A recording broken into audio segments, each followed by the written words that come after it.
एक पति का दर्द इतना भयानक था कि पूरी सृष्टि कांप उठी। एक बेटी ने अपने ही पिता के सामने खुद को अग्नि में समर्पित कर दिया, और फिर जो हुआ, उसने देवताओं तक को डरा दिया। एक यज्ञ, एक अपमान, और एक ऐसा तांडव जिसने ब्रह्मांड को विनाश के कगार पर ला दिया। क्या आपने कभी ऐसा प्रेम देखा है जो मृत्यु के बाद भी खत्म न हो?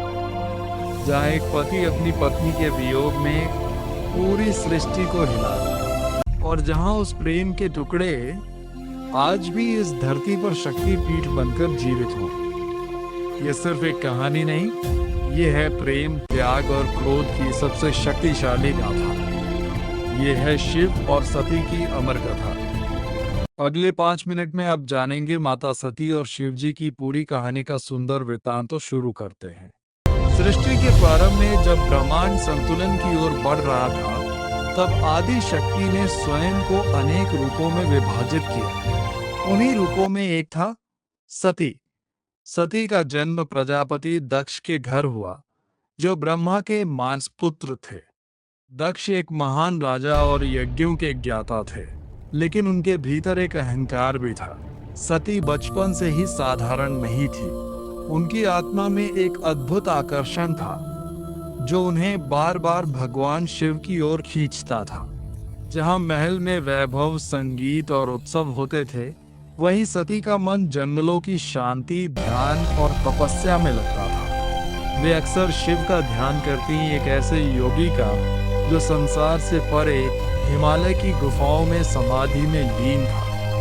सती का शिव के प्रति प्रेम समय के साथ सती का यह आकर्षण प्रेम में बदल गया। एक ऐसा प्रेम जो भौतिक नहीं बल्कि आत्मा से जुड़ा हुआ था। उन्होंने ठान लिया कि वे शिव को ही अपना पति बनाएंगी। इसके लिए सती ने कठोर तपस्या की। उन्होंने भोजन त्याग दिया, दिन रात शिव का जाप किया, वर्षों तक हिमालय की ठंडी हवाओं में ध्यान किया। उनकी तपस्या से पूरा ब्रह्मांड हिल उठा। अंततः शिव प्रकट हुए। शिव ने सती की भक्ति को स्वीकार किया और कहा, तुम्हारा प्रेम शुद्ध है, इसलिए मैं तुम्हें अपनी अर्धांगिनी बनाता हूँ। शिव और सती का विवाह बड़े जोर शोर के साथ हुआ, जो कि अत्यंत अद्भुत था। जहाँ एक ओर देवताओं का समूह था, वहीं दूसरी ओर शिव की बारात, भूत, प्रेत, गण, नाग और अघोरी। राजा दक्ष को यह विवाह पसंद नहीं था। उन्हें लगता था कि शिव एक असभ्य, निर्धन और विचित्र योगी हैं, जो उनकी राजसी पुत्री के योग्य नहीं। लेकिन सती ने अपने प्रेम और संकल्प से यह विवाह पूर्ण किया। विवाह के बाद सती कैलाश पर्वत पर शिव के साथ रहने लगी। वहां न कोई वैभव था, न राजसी सुख, लेकिन वहां था सच्चा प्रेम, शांति और आध्यात्मिक आनंद। शिव सती को ब्रह्मांड के रहस्य बताते, सृष्टि का निर्माण, जीवन और मृत्यु का चक्र, आत्मा की अमरता। सती के लिए यही उनका स्वर्ग था। एक दिन राजा दक्ष ने एक विशाल यज्ञ का आयोजन किया। उन्होंने सभी देवताओं को आमंत्रित किया, लेकिन जानबूझकर शिव और सती को नहीं बुलाया। यह उनके अहंकार का परिणाम था। जब सती को इस यज्ञ के बारे में पता चला तो उनका हृदय व्याकुल हो उठा। उन्होंने शिव से कहा, पिता का घर है, मुझे जाना चाहिए। शिव ने शांत स्वर में उत्तर दिया, जहां अपमान हो वहां जाना उचित नहीं। लेकिन सती का हृदय पुत्री का था। वे बिना निमंत्रण के ही यज्ञ में चली गई। जब सती यज्ञ में पहुंची तो वहां उनका कोई स्वागत नहीं हुआ। दक्ष ने शिव का अपमान किया, उन्हें अपवित्र, निर्धन और अयोग्य कहा। यह सुनकर सती का हृदय टूट गया। उन्होंने कहा, जिस शरीर को आपने जन्म दिया, आज मैं उसे त्यागती हूँ। और फिर उन्होंने योग अग्नि से स्वयं को भस्म कर लिया। पूरा ब्रह्मांड स्तब्ध रह गया। जब शिव को यह समाचार मिला तो उनका क्रोध और दुख असीम हो गया। उन्होंने अपने जटाओं से वीरभद्र को उत्पन्न किया, जिसने यज्ञ को नष्ट कर दिया और दक्ष का वध किया। फिर शिव सती के शरीर को उठाकर तांडव करने लगे, एक ऐसा तांडव जिसने सृष्टि को संकट में डाल दिया। देवताओं ने विष्णु से प्रार्थना की, तब विष्णु ने सुदर्शन चक्र से सती के शरीर के टुकड़े कर दिए ताकि शिव का दुख शांत हो सके। जहां जहां सती के अंग गिरे वहां शक्ति पीठ बने। पार्वती के रूप में वापस सती ने पुनः जन्म लिया। पार्वती का दिव्य जन्म जहां एक ओर शिव मौन में लीन थे, वहीं दूसरी ओर हिमालय की गोद में उनका जन्म हुआ। एक नई आशा का राजा हिमवान और रानी मीना के घर जन्मी एक कन्या वह थी, पार्वती सती का पुनर्जन्म। पार्वती साधारण बालिका नहीं थी, उनके हर कदम में दिव्यता थी। खेलते खेलते भी उनका मन ध्यान में चला जाता, मानो उन्हें याद हो अपने पिछले जन्म की कहानी। समय बीता और एक दिन पार्वती ने देखा एक योगी को। वह शांत थे, अचल थे और अनंत थे। वह थे भगवान शिव। और उसी क्षण उनकी आत्मा ने पहचान लिया अपने प्रेम को। पार्वती ने निर्णय लिया वह शिव की सेवा करेंगी। वह रोज आती, फूल लाती, जल चढ़ाती, लेकिन शिव अब भी मौन थे। उनके भीतर सती का वियोग जीवित था। देवताओं ने देखा अगर शिव ऐसे ही ध्यान में रहे तो सृष्टि का संतुलन बैठ जाएगा, उन्हें जगाना होगा। और इसके लिए चुना गया कामदेव को।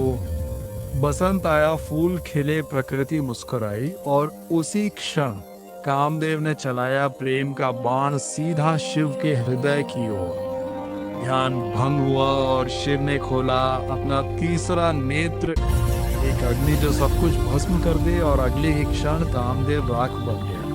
शिव का हृदय अब भी बंद था, लेकिन पार्वती का प्रेम कमजोर नहीं हुआ। उन्होंने निर्णय लिया वह तपस्या करेंगी इतनी कठोर कि स्वयं शिव को झुकना पड़े।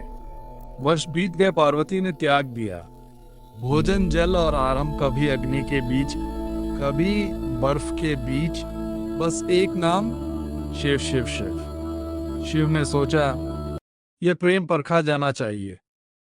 वह एक साधु बनकर आए और बोले शिव योग्य नहीं है। लेकिन पार्वती ने उत्तर दिया मेरे लिए शिव ही सब कुछ है। और तब शिव प्रकट हुए।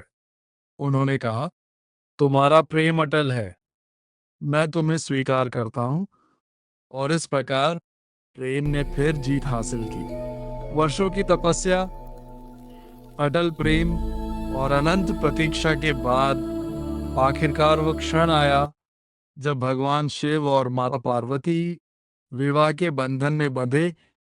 देवता पुष्प वर्षा कर रहे थे, गंधर्व गान कर रहे थे और पूरा ब्रह्मांड इस मिलन का साक्षी बना। कैलाश पर्वत पर शिव और पार्वती का जीवन अपूर्ण हो चुका था। जहां पहले विरह था, वहीं अब प्रेम था। जहां पहले मौन था, वहीं अब संगीत था। समय बीता और जन्म हुआ एक दिव्य योद्धा का। वह थे कार्तिकेय, देवताओं के सेनापति, असुरों के विनाशक। एक दिन माता पार्वती ने अपने प्रेम से एक बालक को जन्म दिया। वह थे गणेश, बुद्धि के देव, विघ्नहर्ता और शिव पार्वती के हृदय का अंश अब कैलाश पर था। एक पूर्ण परिवार, शिव पार्वती, कार्तिकेय और गणेश। जहाँ शक्ति और शिव एक साथ थे, वही सृष्टि का संतुलन भी पूर्ण था। यह कहानी केवल प्रेम की नहीं है, यह है शिव और शक्ति के मिलन की कथा। जहाँ शिव चेतना है और शक्ति ऊर्जा, दोनों के बिना सृष्टि अधूरी है। प्रेम कभी समाप्त नहीं होता, वह जन्म लेता है, मरता है और फिर पुनः जन्म लेता है। शिव और सती की ये कथा हमें सिखाती है कि सच्चा प्रेम समय, मृत्यु और संसार से परे होता है।